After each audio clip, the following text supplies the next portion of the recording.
Today, I am extremely fired up. We are going to be talking about winning with Scott Drummond. Scott is a guy that has won in many areas of his life, so we're going to be hearing a little bit about his story as an entrepreneur. He's now investing and advising early stage companies. But really, the subject of winning is something that I don't think we think about as much. Not only what's it take to win, but even in today's society, is it okay to win? Is it more acceptable to sort of blend in and sort of fit in? Or if you're in entrepreneurship, is it more important to stand out? So we're going to be talking about some of the philosophies around winning and what it takes to win with Mr. Scott Drummond. Scott, how you doing today? Doing awesome. Thanks for having me. So we better get your background here. You built an incredible software company, had some success as an entrepreneur, and ultimately an exit, and now you're on to other things. But maybe we can just get your background in business, if you don't mind. Yeah. So, I guess it started in 1998. I'm 1 year out of high school. I take a web design course. This is, most people don't realize this is pre-Google. I don't even know if Yahoo was around. Netscape Navigate. It was literally the wild, wild west. There was nobody that could advise you on how to do it, right? So it took one class on website design and said, hey, I can make this a business. And so off it went. And from there, it rolled in and incorporated as soon as I graduated from Sac State. BS in marketing management. It was the fastest thing I could get out with, right? How do you get through in 3 or 4 or 5 years? The least amount of credits. How many years did it take you to get through? Took me 5. Took you 5? 2.5 in junior college and 2.5 at Sac State. Okay, so pretty aggressive, but not as fast as it could have been. But I had a business, right? So I was running this business and doing a lot of things the whole time through. So it was like trying to run it and do these things and grow. But yeah, and so then from there, my wife and I bought into a little indoor kids play center called Bounceopolis in Dorado Hills back in, I think it was 2005. And then I realized very quickly we had a paper calendar at the front, right? Like a paper, like you remember the old school big giant calendar, and we were writing people's names. When's the kid's birthday? When are they coming in? And I was like, I have a phone with the internet, right? It wasn't the internet today. There's no iPhone, but I was like, I could get things on here. Why am I not able to do this? It makes no sense. I looked around, and closest thing I could find was probably like $50,000 or $60,000, and it didn't even do what I wanted to do. It wasn't like online. A scheduler for like your a phone. scheduler, but it wasn't even for your phone. It was just like for the industry, the family entertainment industry. And I was like, I don't want to spend $60,000 on a software product. I want to make $60,000. Like that was like, so I was like, I got to build something. So I built it, and then we just blew up. My first ever sale was a multi-location deal, right? It was just because it was so hot. Interesting. So you're a bounce house business, developed software, and then the software part of the business was the part that really took off. It was the only thing.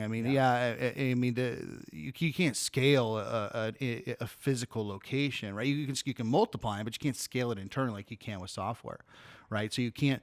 The winning isn't as deep with a location base. There's a lot more grind that goes into it. Whereas software, you just flick a switch. And we had some false starts where we had to redo the software a couple times because we didn't quite make it scalable. Software. Everyone knows software as a service now, but if you were to ask me back in 2005, those words didn't exist. It was application service. ASP was the closest thing we had to that. Well, how important is it, would you say, to be more of a pioneer? You're pioneering at that moment in that space. Was the timing critical? Well, you put a gun to an entrepreneur's head, and they're just going to figure a way around it. It didn't have a choice. Like I wasn't searching to be a pioneer and to create a software and to lead the force. I wasn't looking for that.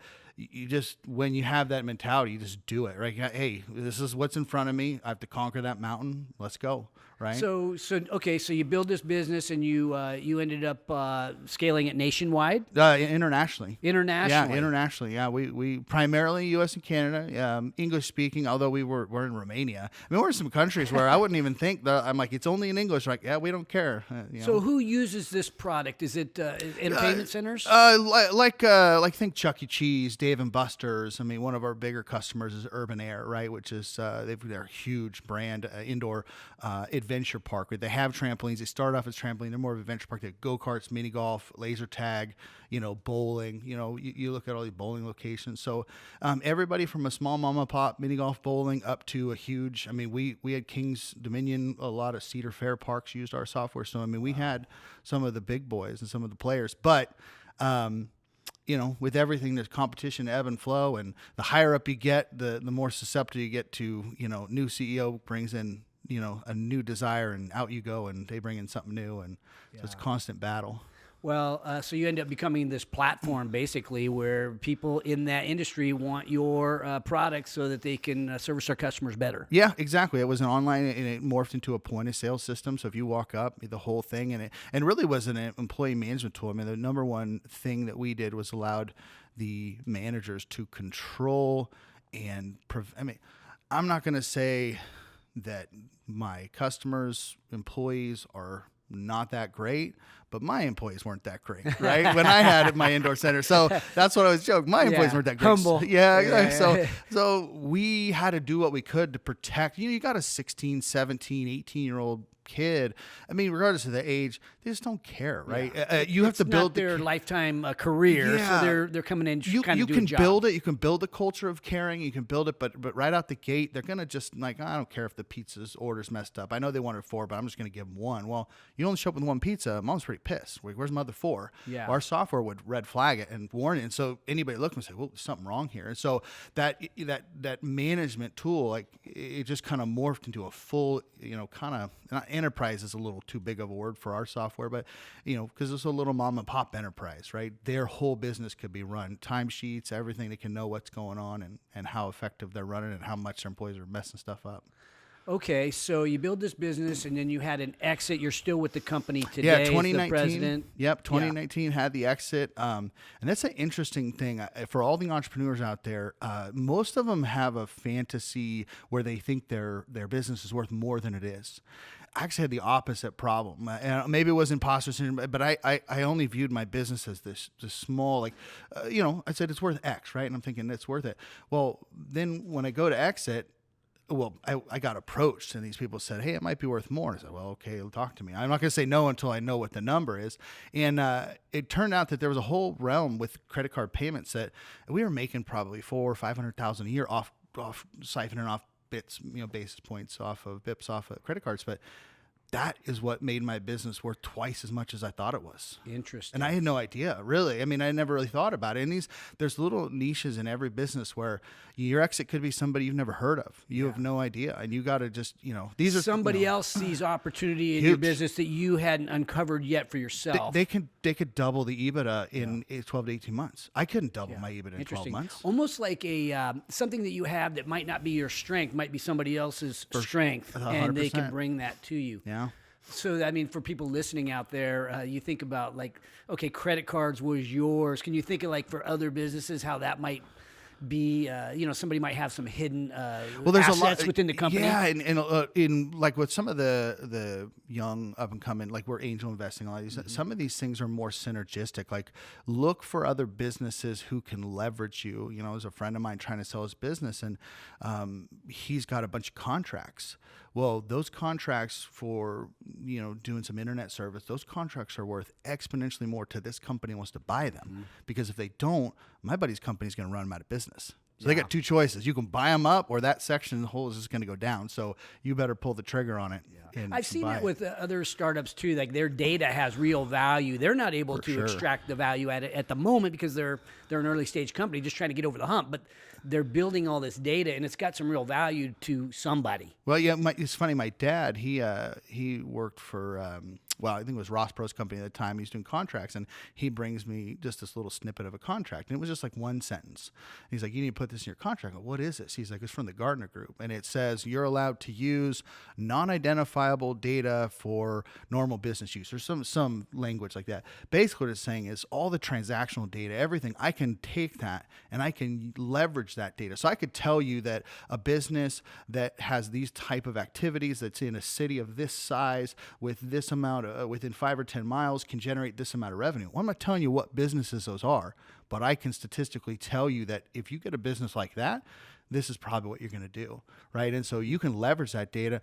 We've never done it. We've never leveraged it just because we didn't really have there wasn't a channel to do that. But you can leverage it internally, right, to help people and help your customers. So we actually do that. We send out a report every year that kind of says, where are you within our ecosystem? Yeah. How do you work? I mean, one other lesson I'm kind of pulling out of your story here is sometimes I say the truth is in the trenches. And so you were one of those operators or business owners that was in the middle of your bounce house business. If you would have been one of these guys that was running the kind of like the silent partner from the side, you might not have discovered these opportunities for growth within the business and developing that software. You needed it. It was a Sunday AM call. Sunday morning, 8 o'clock, high school girl calls me. I can't come. I'm sick. Well, she's probably hungover. She couldn't go in. I didn't know when the first event was of the day. It's on the calendar. It's on a paper calendar at the front of the office in Dorado Hills. It's just like 20 minutes away. So I have to drive down there Sunday morning, miss breakfast with my kids, miss it all. And I'm livid. And I'm like, why can I not get this on my phone?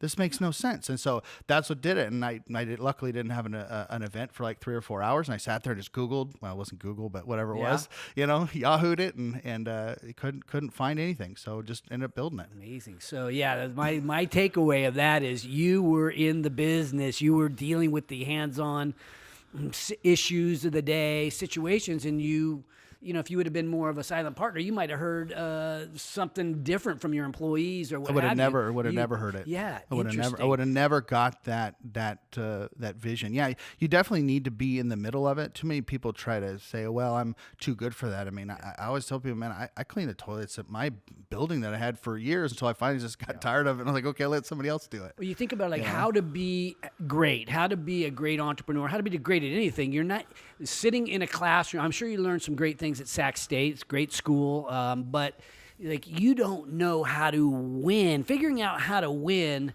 in a classroom, you can get some helpful hints and some nice tips, but really each game is a little bit different. Just like you and I were talking before the show, you played football.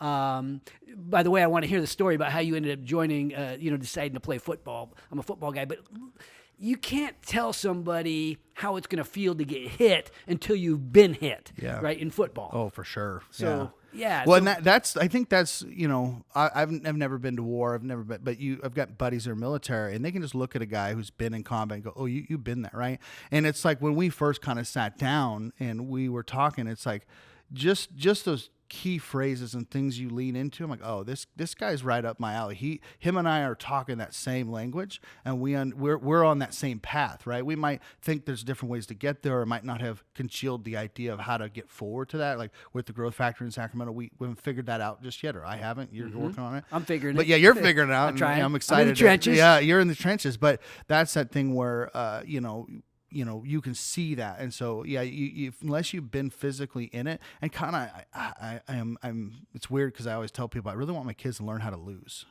I want them to learn how to lose. And get up, fight for it, lose. Because when you succeed, right? I remember my son playing T-ball. Actually, was so upset because he played good, but he never was getting the award, right?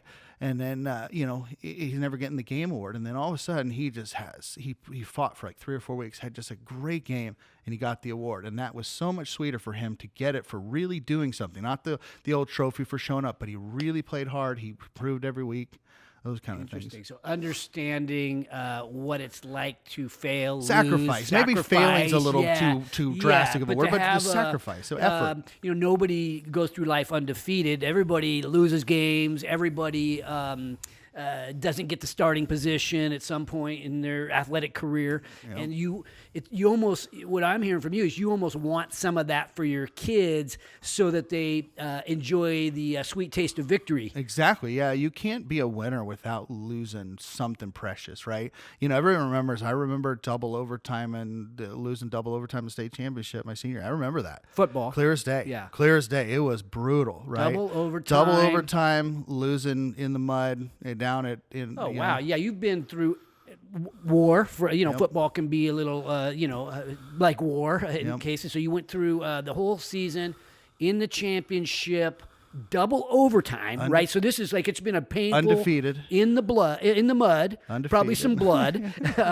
Okay. Give me the situation. You lost. Yeah, I mean, it's where it's University of Stockton, UOP, and it was just double overtime, and I know our quarterback Samuel Clemens came back and threw a couple of touchdowns and some calls, and then it was just a short kickoff that bounced off kind of the guy that was my backup, bounced off him. They got it and they just poked it in, right? It was just one of those things, like it was just, we had it and you lost it, but it's just it's one of those things you remember, but it makes winning so much better, right? When you lose that drastically, you're like, okay, the next time, I'm going to come in. Yeah, it reminds me that you're telling me that story about football. I actually played competitive soccer when I was a kid, and I was like, I'm going to go play soccer as freshman in high school. So I go out and I'm like, what, 5'11", 175. So I'm a big freshman. As a freshman, yeah. Just a big dude and just towering over everybody. Well, all the other guys like 110, 120. They're tiny little guys. So we're just running. And I'm just like, this is terrible. Is this all you do is run? And I look over in the other field and there's like 40, 50 people there. And they're just sitting down for like 45 minutes, stretching, doing whatever. I don't know what they're doing, but they're not running. So that very next morning, I walked to the counselor's office and say, hey, can I switch to that other sport? Have them be football. Like, I'll just sit down and, this is way better football, than running. The easy sport. No, it wasn't easy. It was just different, right? It was, but your skill set, like my skill set had changed. It's kind of like an entrepreneur. What I had to offer wasn't conducive to soccer anymore. But like my physical abilities, they just didn't match up. So I had to pivot, right? In the entrepreneurial world, I kind of had to pivot to a totally different sport, right? And so that's where I think in the entrepreneurial world, you learn that. And my parents let me do it. Whatever you want to do, you pivot, you do whatever you want to do. So give me the freedom. It's interesting that you used the term earlier, participation trophy. That's, they're almost made fun of by many people because, it's basically saying if you participate, that's equal to winning the championship in some way, or being the best. And I feel like in some areas of our society, I always say it's okay to be great, it's okay to be different, it's okay to set yourself apart. But I think in some parts of our society, people don't really feel that way. Yeah, I agree. Yeah, I think there's a misnomer that if you're great, you have to kind of crap on everybody. You've got to be just this horrible, mean person and you're arrogant and whatever. I mean, most of the guys that I know that are great, some of them you don't know, like, oh, I didn't realize that guy was that successful. He just drives around a pickup truck and is just nice to everybody. And, oh, wow, I didn't know that, right? Or I didn't know, because I think the people that are truly successful, they don't have to go tell you they're successful. Most of the guys that I know that are great, they don't ever tell you how great they are. Well, Mark Watson, my football coach, show me, don't tell me. Yeah. He'd say it every stinking practice. Show me, don't tell me. Stop yapping. Get out there and do it. It's like, oh, all right.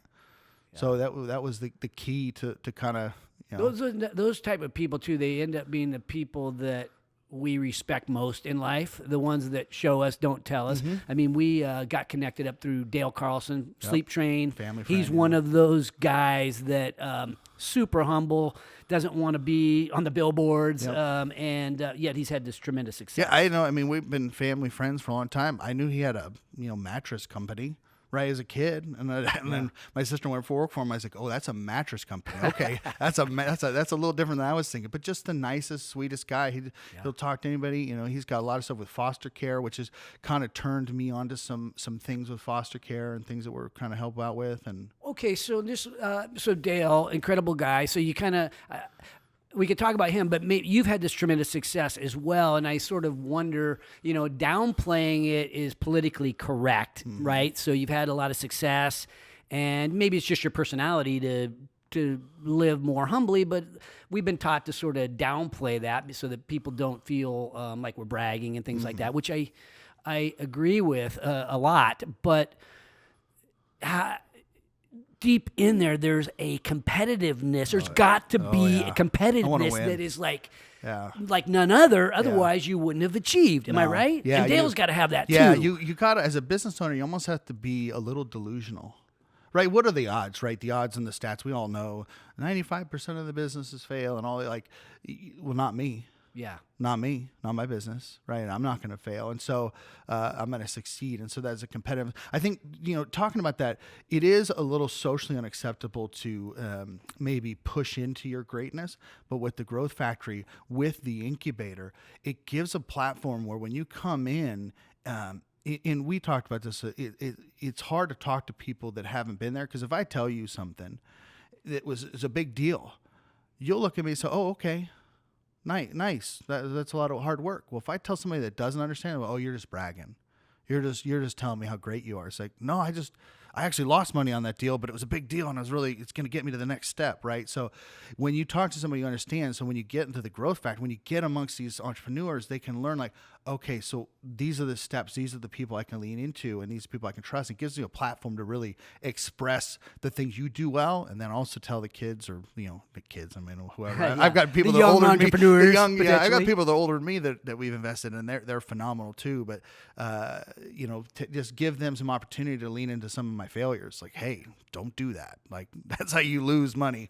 So let's not do that. Well, for anybody who doesn't know what the Growth Factory is, we are forming something called the Growth Factory that is a world-class accelerator and an accompanying venture capital fund, and rallying the leaders of the Sacramento community and the overall region to sort of adopt these people that have greatness inside to help bring out their greatness and really build some world-class companies right here in the hometown we love. So as we reference the Growth Factory, it's about helping entrepreneurs to succeed. But let's so I'm invested into a number of companies. You're invested into a number of companies, and we spend time with these founders, and inevitably they go through hard times at the beginning. We all do. We're trying to figure it out, trying to have that breakthrough moment, like you have had, like I have had, like I am attempting to have with the Growth Factory. But you've got these people. You've had a lot of success, and sometimes, and I'm forming this in the way of a question. I mean this in a way of a question. Sometimes we want to hold back because really many times you have to suck it up and embrace the pain, embrace the struggle, and work 16, 20 hours a day. You've got to make all these really difficult decisions to commit, that demonstrate your commitment in order to finally figure out that breakthrough moment, that software moment. And it's not easy, and you kind of need to, with some people, they've maybe been raised in a society or maybe even in a family where, I just thought entrepreneurship sounded fun, and you maybe make an investment into one of those people, and they really need a kick in the butt, right? And so you have to sort of, I'm asking, do you ever have to sort of pull out your tough love card or attitude with them? Yeah, I mean, every entrepreneur is different, so they respond differently. So obviously, this, you treat them differently. Like, I don't like to get yelled at. I like to be told I'm doing it wrong, and come to me and tell me how it is, and give me some facts and data. Don't just say it's not right. So for me personally, all my coaches learn real quick. Don't yell at me. You can just look at me and I'll correct the behavior. You don't need to yell. I like to yell for some reason, but maybe it's just my mom. But, we're gonna check with your kids and see if he's a yeller. Don't ask them. Yeah, but so what you're saying is interesting. So part of kind of, I think what God's really put into me is raising up this next generation. So I was, to be entrepreneurs and to understand their value. So I was doing some work with like a local high school group. A teacher called me in, a friend of mine said, "Hey, can you talk to these people about your job?" And I was like, "Well, I can talk about more than my job because I hire a bunch of people. So I know a ton of different jobs and occupations and how you can get into it." And talking to them, and then he told me something, and then I asked my kids, and I said, "Is this true?" And he said, every one of these kids wants to be a famous YouTuber. And I asked my kids, I got 6, but I asked the older ones, the 10, 12, 14-year-old, and they go, "Oh yeah, every single kid everywhere wants to be a YouTuber." And I was like, "Why? Like, why? I don't like," and I kind of thinking like, because when we were kids, like, I guess you want to be a famous football, basketball, singer, or something. We didn't have anything else to latch onto. They see that as a viable option, but what they don't see, and what you were leading into that question was, they don't see those YouTubers working 80, 90 hours a week. They're not putting in 5 minutes behind the camera. They're editing, they're learning, there's so much. It's a real business. And I think we're doing a disservice by not exposing them. So I would kind of lean in with the Growth Factory. Is like, we should look at leaning into high school kids and exposing them to entrepreneurship and the opportunity to own their future. I mean, my dad worked for banks when I was a kid, and we knew all the big builders because he gave them all money. You know, we were friends with all of them, and he kept getting fired because the Japanese would buy the bank, and he just joked. He's like, just move my chair down the street, and I'm senior VP, and and get fired. And so, but it later on, I kind of understood, like, oh, when you're in a big company, you're just a number. They just scratch you out of the P&L and you're gone, right? They don't really care about you. A smaller business, I got to look you in the eyes, and I got to know your kids aren't going to eat because, you know, you're not going to make any money because I'm firing you. So there has to be a legitimate reason for letting you go, not just to make my numbers, right? And but from an entrepreneurship, like, the kids need to learn that they can do, you know, I didn't really even know I could own a business, although I owned one since I was like 11. I mean, I had like a weed eating business.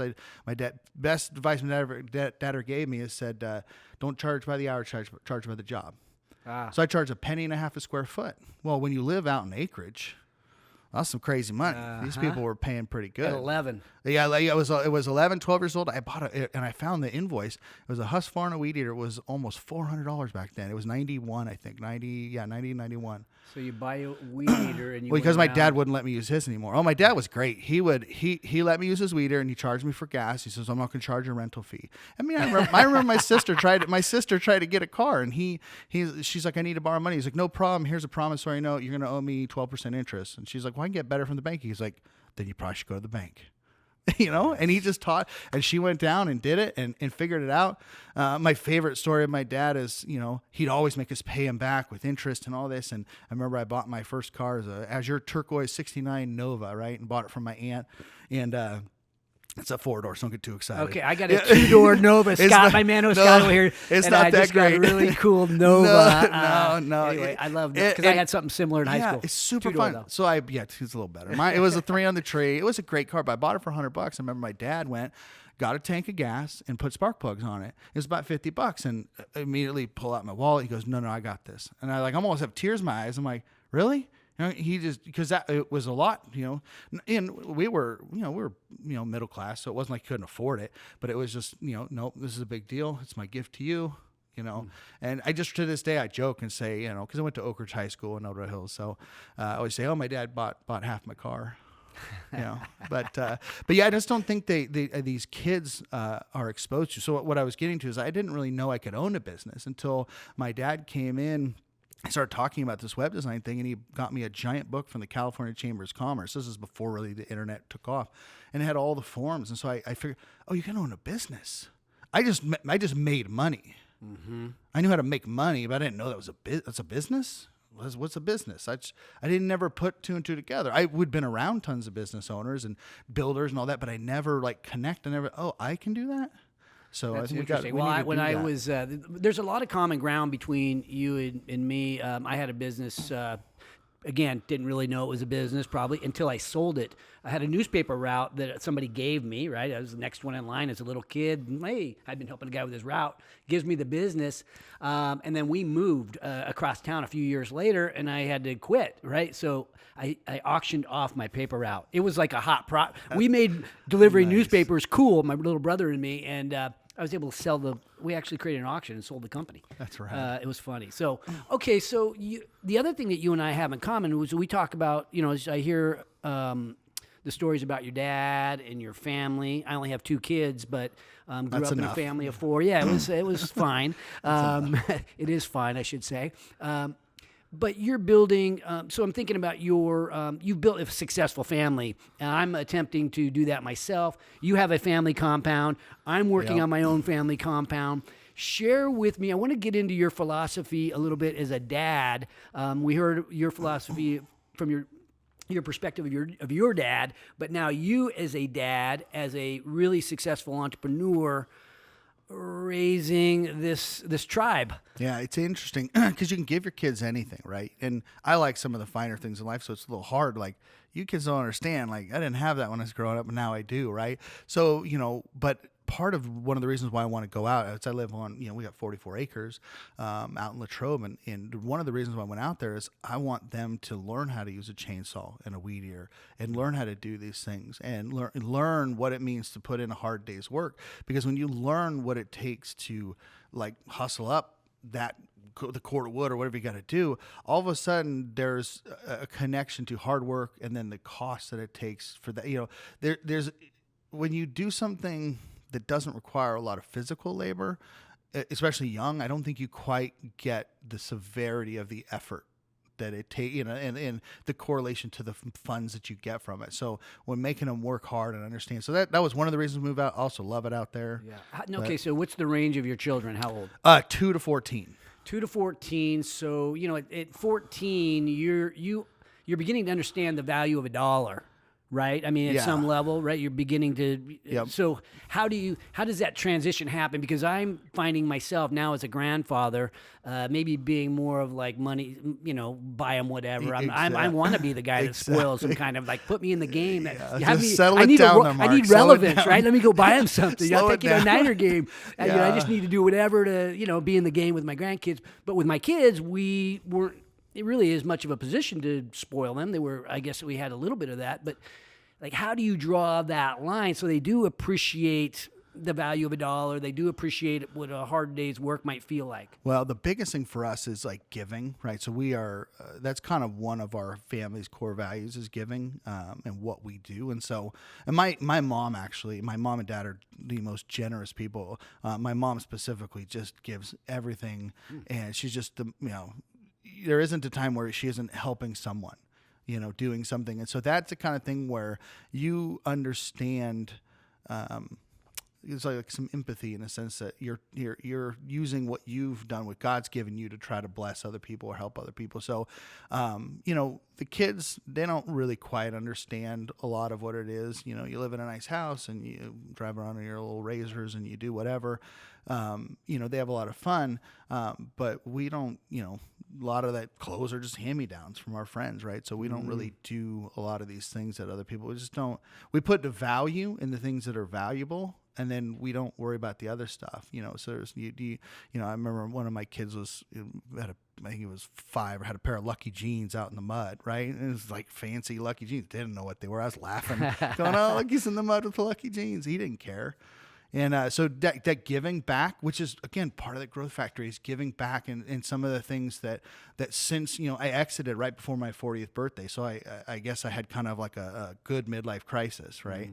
And it just gave me an opportunity to pivot a little bit and say, okay, what am I going to do with the rest of my life? Like, I kind of thought about starting another business, and I thought, whew, that's a lot of work. You've never done a business. So I get to do all the fun parts. I get to like lean into these entrepreneurs and get real excited and go, like being a grandfather. That's exactly what it is. Here, you do all the work. I'll come back checking you a month, see how you're doing. But that's just brutal. But I think giving and generous and just being kind to people. I mean, I think that's a big deal, and letting them understand that when somebody is negative to you or something's happening, as a grandma dying, you don't know what's going on. No. Take a second. The guy's yelling at you. You don't know what's going on. Mm-hmm. So just settle down and just treat him like, just think whatever the worst is that could have happened to him is happening to him, and treat him like that.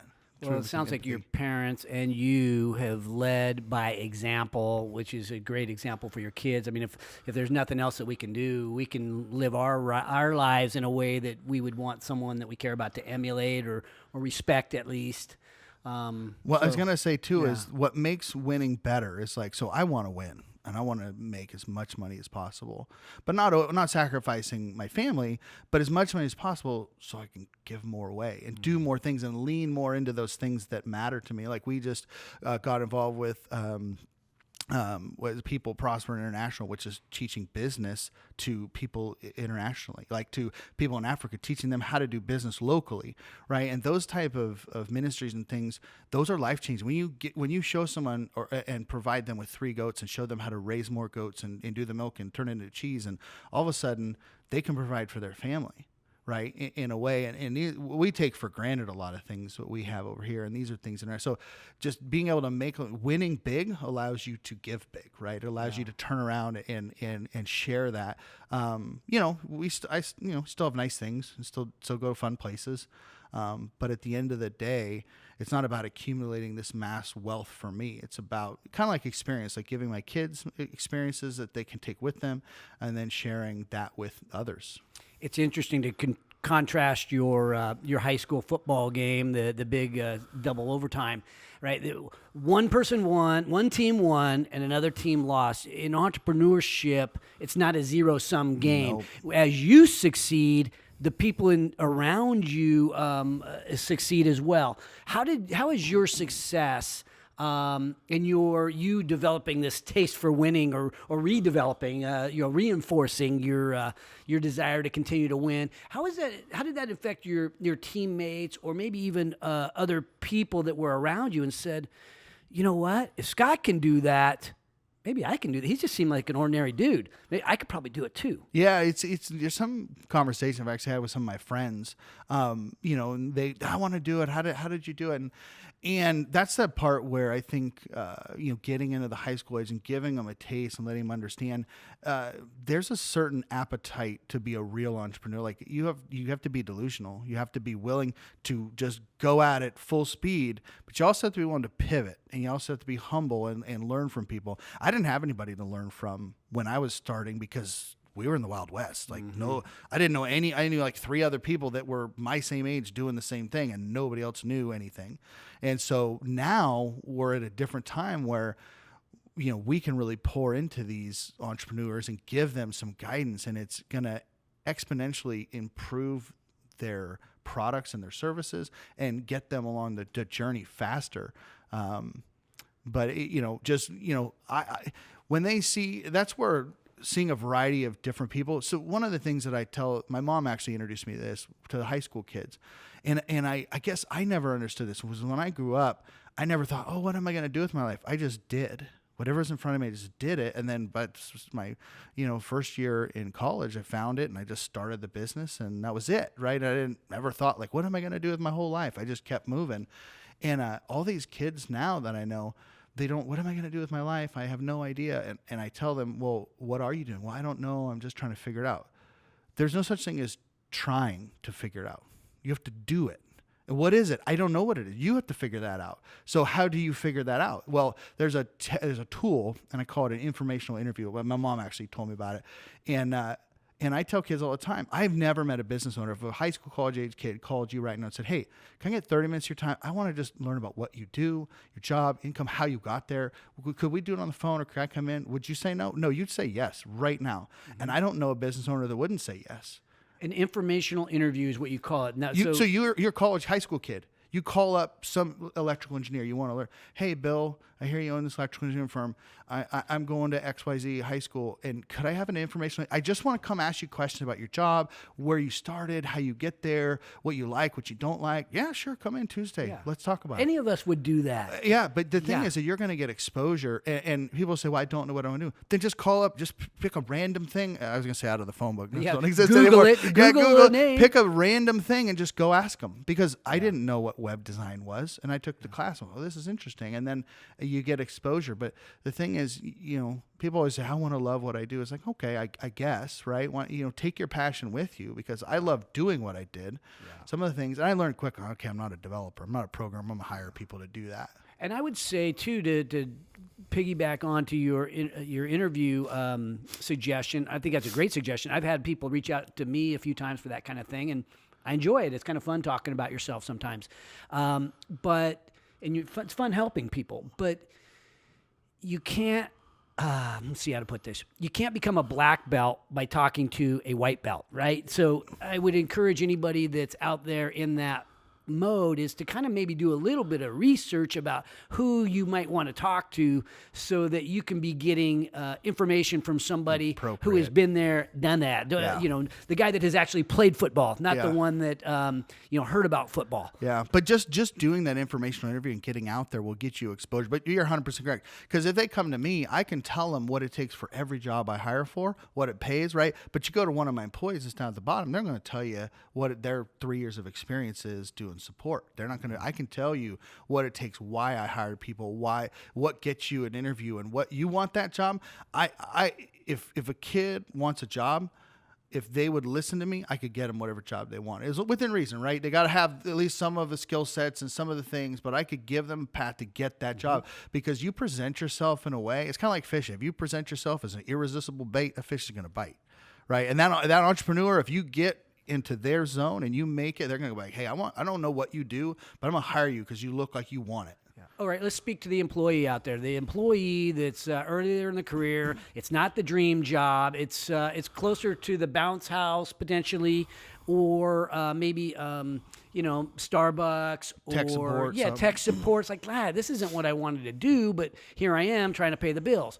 Advice to that person to escape from this job that's appears to be dead end. I would call BS on that, but I agree. Advice to that person on how they might want to approach their game.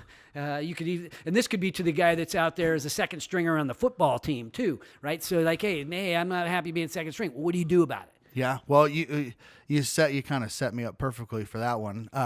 I've actually had several employees do it, and they did it on their own. It wasn't me, and I kind of learned from them doing it to me to say, oh, I should encourage employees to do this. One guy that works for me now, Will, he was just a tech support guy, and for those employees that are in something, find something your company does that you think you would be good at or you want to lean towards. Or it just gives you a half a step closer to whatever you want to do. Or maybe you don't, just a half step closer to a new skill set, right? In Starbucks, maybe you want to go start doing, I don't know, inventory controllers. I don't know, something. Mm-hmm.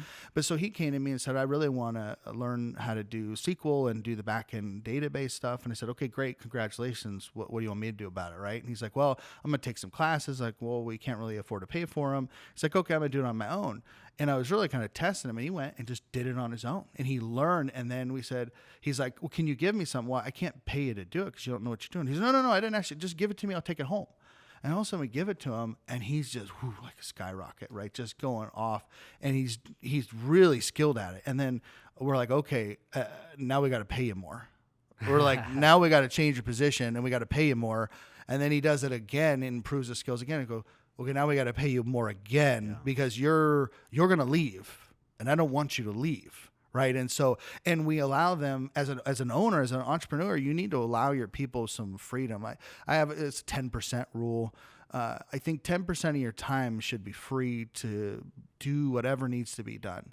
So they should never be fully booked up. To think like as an individual, what would be best for my role, my position to do right now? It might not be something that's actually in their wheelhouse. They might be able to go say, hey, I want to go do this other thing. I want to start sketching stuff out for the developers. Mm-hmm. Well, that's not really what you do. Well, sure, give it a try, right? So, and that's not the first. That was the second or third person. Another guy who wanted to become a developer, and he had to learn how to code on his own. And we'd feed him things, and boom, all of a sudden he's getting paid double. So you take where you're at and just move a half a step forward, right? And if you show any sort of initiative, your boss is going to just glom onto that, and they're going to be so ecstatic. Like, wait, you want to do something that isn't just your job? Sure, what do you want? Like, I can't pay you more. I can't give you resources to do it, but if you do it on your own, right? And that initiative paid off well for these guys. I mean, they exponentially increased their salaries. And so every, second stringer, or are you great at kickoff? Because you can get in and play if you want to play kickoff, right? If you want to go bust that wedge, you want to go do it. Maybe you can't do that anymore. I don't know if you can do that, but you know what I mean? Yeah. The rules have changed. Everything, the rules have made it more of a passive sport. But So, but ultimately, that the rule is, there's always a place to go, even for people that hate their job. The skills you learn. There was a lady on Mike Rowe had on, and she's a welder, like phenomenal welder. She said, I hated my first 5 jobs. I hated them. But the skill sets that I got from those jobs gave me my dream job at exponentially more money because I had the skills from that job I hated. Yeah. Right. And so think of it not as, I hate this job, but what am I going to get out of it? Because ultimately, there has to be a give and take. You need to get something out of that job more than just a paycheck. Yeah. Unless you're happy and you just want to sit there and do the job, that's fine. But you're not going to. If that's your mentality, hey, whatever. Yeah. To me, we need those people. Yeah, exactly. I need them. For me, I'm like, okay, great. There's a certain percentage of society. Maybe it's 50, maybe it's 80%. I don't really know the percentage. There's a lot of people that sort of want to be taken care of, do the 8 to 5 thing or whatever, or live for the weekend or whatever, playing for the paycheck type thing. And then there's another group of people that are sort of continuously, I don't want to say dissatisfied, but they're not quite content. They're in growth mode, right? They have a growth mindset. And for those people, I sort of think of two things to add on. One, if you're not in a role where you see upward possibilities and excitement, go be in one of our startups that has a dream and has a passion. And if you win the championship in the startup, you can become very wealthy by being an early stage employee in a fast growing company that really succeeds. And you can get, I think, maybe more than the wealth, you can get a taste of what it feels like to win, because you are not on the sidelines. You are in the game if you're in an early stage company and you're giving everything you have for little to no pay. But as you succeed, you're getting stock options and all these other cool things that are game changing. Yeah, life changing. Well, so I can't remember where I stole this from. It might have been E-Myth or something, but there's an entrepreneur, right? We know that term. There's a term called intrapreneur, right? Yeah. And the intrapreneur, exactly what you described, is that person who doesn't quite have the stomach to go out, right? It's just a little too, I like my paycheck, I like the comfort. I don't want to risk my livelihood because I got kids or got whatever, but I'm willing to put a lot of that entrepreneur spirit internal. And you can get those rewards. And from the startup side, if you're willing to put that in, you can get that paycheck and get this. Usually it's a lower paycheck because you get the stock options and all that. But when you hit that home run, it's life changing. And even if you don't, honestly, I know so many guys that fizzled out of startups, and what they learned from that fizzle out was it got them to that next level, and it made the next startup just go through the roof. So it's I never look at it as a negative, like all the things, and I'm sure you too. You can remember back to those 4, 5, 6 times you really lost. Like, oh man, how did I lose that deal? How did I not get that? Like, how did that happen? And then you learn from it, and then the next time you come in, it ain't happening again. Right. I always think too back to, so I coached football and baseball and, had video stores. So I dealt with a lot of employees and I always had that coach is always looking in football. There's always could be a scout in the stands in baseball. And if you're working at Starbucks or in retail or at the Bounce House or what have you, it's like, look, you never know who's walking through the door. Being great with other employees that maybe are going to go launch their own business, being great with consumers and customers that are walking in the door. It's like, look, you never know when you're going to get just grabbed, right? There's a shortage of studs. I've done it. Yeah. I've walked right in. I saw one guy, I remember I was it was like a business fair or something, Elroy County, and this kid, I can't remember his name, big old curly red hair. Was it Ben? I'm trying to remember what his name was. And I remember he was just helping with some sort of club to do this entrepreneur fair, and we were out trying to hire people or whatever. And he was just the most engaging and I said, hey, you should come apply and work for me. You live in Dorado Hills. And he, oh, okay. I literally hunted him down with an application and a pen, and I said, I don't care what you do, but you got to put your name and your phone number at least on this thing. He's okay, filled it out, and I called him. Ben Eastman, I think it was. But he, I hunted him down, hired him. He was the best, party host. So they have to kind of be cheerleader, excited types. So happy birthday, He was phenomenal. Everybody called for him for years later. Like, hey, my son's having a birthday. It's Ben there. It's like, nope, sorry. He's at UC Santa Barbara now or wherever he went to go be some engineer or whatever. But the thing is, and this was, 20, 15 years ago. So now if you have that kind of personality and skill set and you're willing to work, you're willing to put the work in, you can demand pretty much whatever you want, right? The sky's the limit, right? And most people don't realize that business owners, if you show it, if they can see it, they'll do it. But you can't go and demand. A lot of people go and demand, I want X. And I mean, I've heard some really smart guys say, no, walk into them and say, I'm going to work for you for free for 60 days. And you decide what my value is at the end of that. And you tell me. And they, blow their socks off. But if you're not confident in that, then maybe you should get some skills, because obviously you have no skills to offer. So you're in either the wrong place or you don't have the skills, and I need to learn the skills. Well, sometimes hard work is all you need to show up and work hard to get that foot in the door. And some people just aren't willing to put that effort in.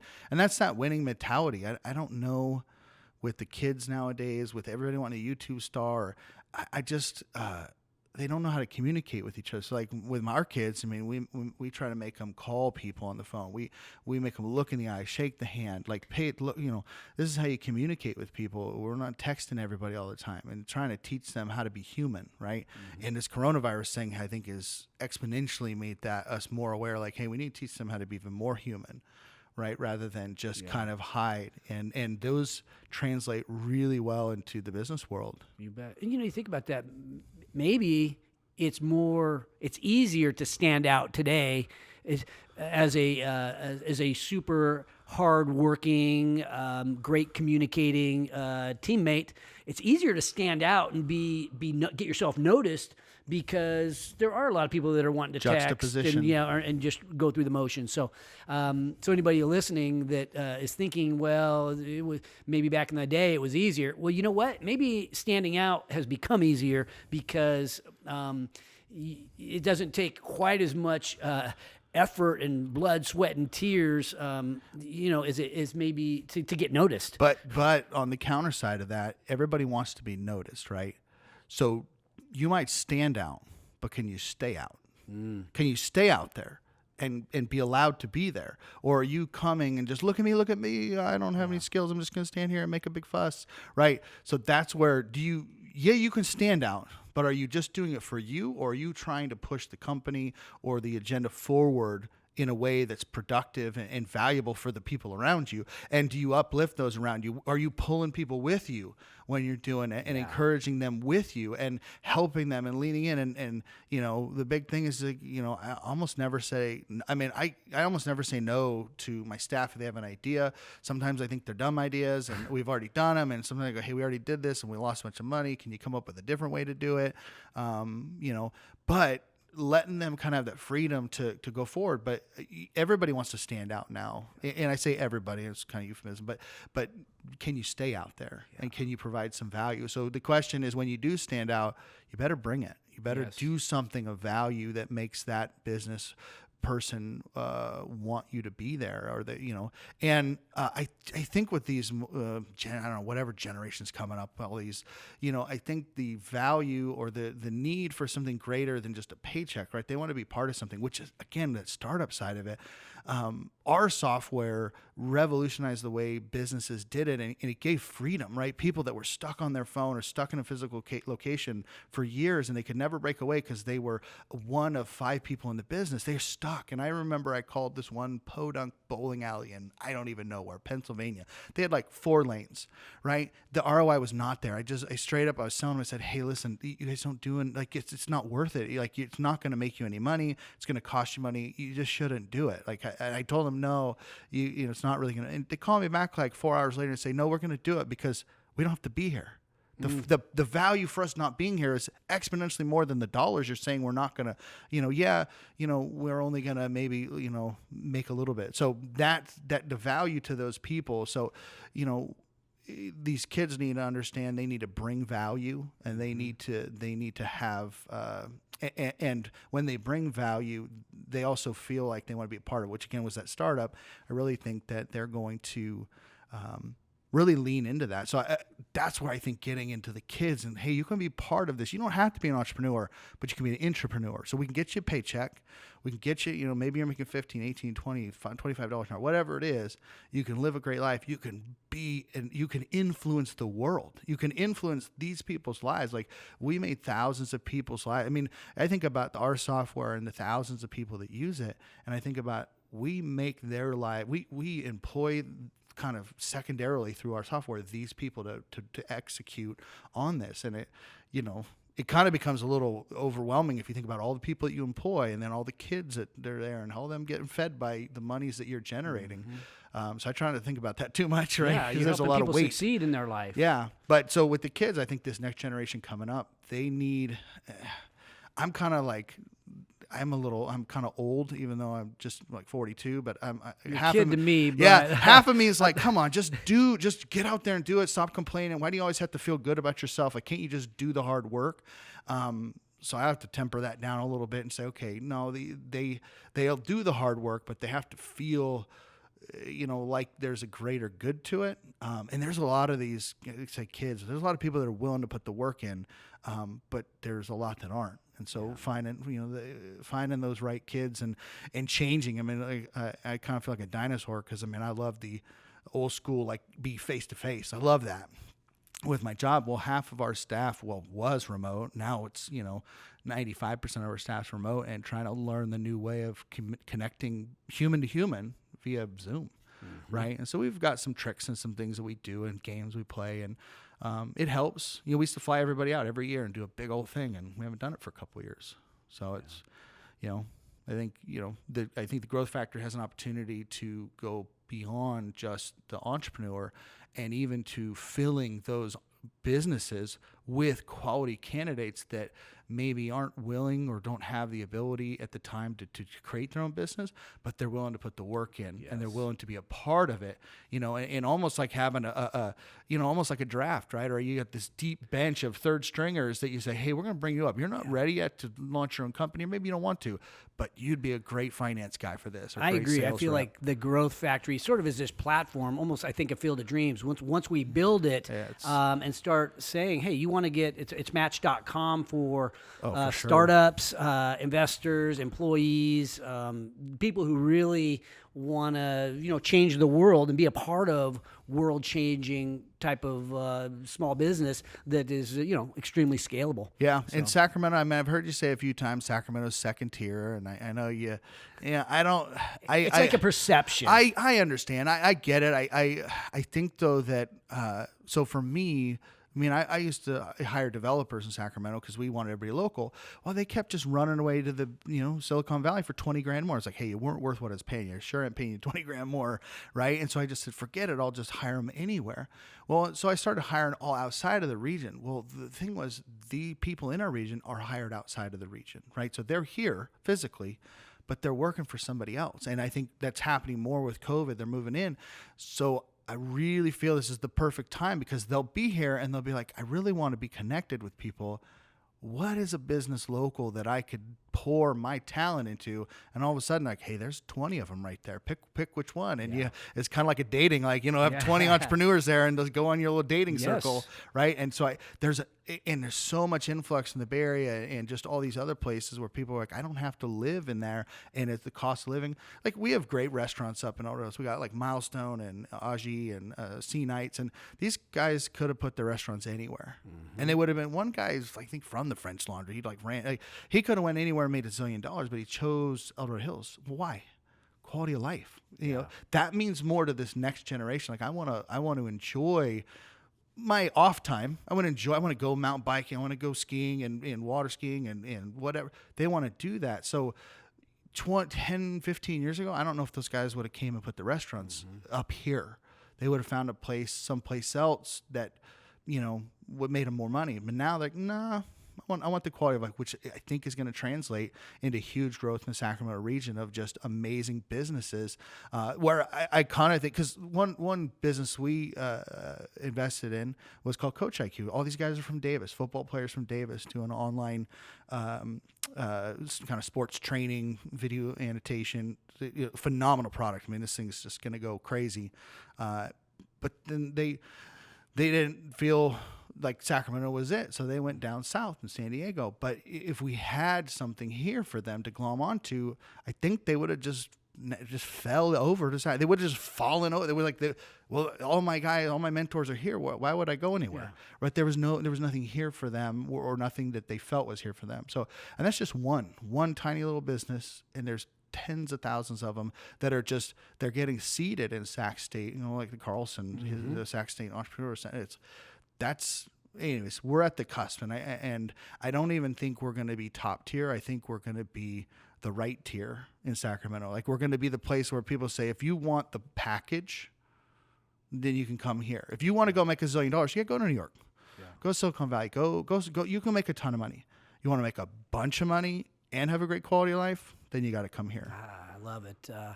Well, I'm going to wrap up with one final question as we talk about how to win. Winning is almost a way of thinking, right? It's success. I like the success is not an option mentality. But for me, it's felt like the amount of success that we've enjoyed. One of the things I've enjoyed most about it was options, right? It gives you choices. You want to be generous and give back to places. Others want to maybe buy nice cars. I mean, do whatever you want, but you have choices. And that's one of the beauties of winning, is it just sort of gives you more options. So now as we think about you, Scott, you've had this success, multiple successes, you're giving back. As you project out, let's say 10 years from now, or the next big win, pull out the crystal ball and sort of imagine, if you will, what that next big win might look like? Or is it just a steady stream of helping other people win? Yeah, I know. I honestly think it's gonna, for me personally, that big win is gonna be, kind of have these kind of pillars of kind of where I want to go, kind of figuring out what my investment strategy is. What does life look like now that I don't have to work, right? What does it look like that I can now move forward? And I have options, right? I have options. I could start a business, or I could not start a business, or I could invest.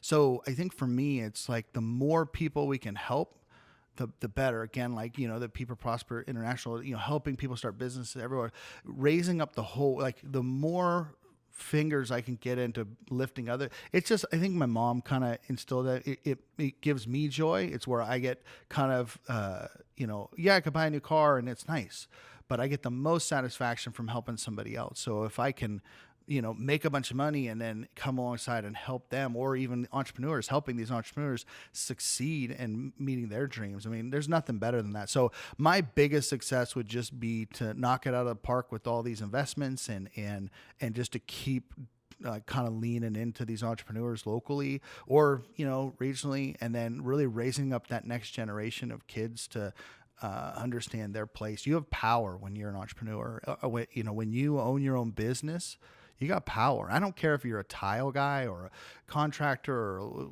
whatever, you're a welder, you have power. And that power allows you choices and freedoms, right? And so people sometimes feel especially young, I don't have any choices or power. It's like, then go start your own business, because you can do anything you want. You want to be a tile guy, and the next day you want to switch to be a carpenter? Hey, guess what?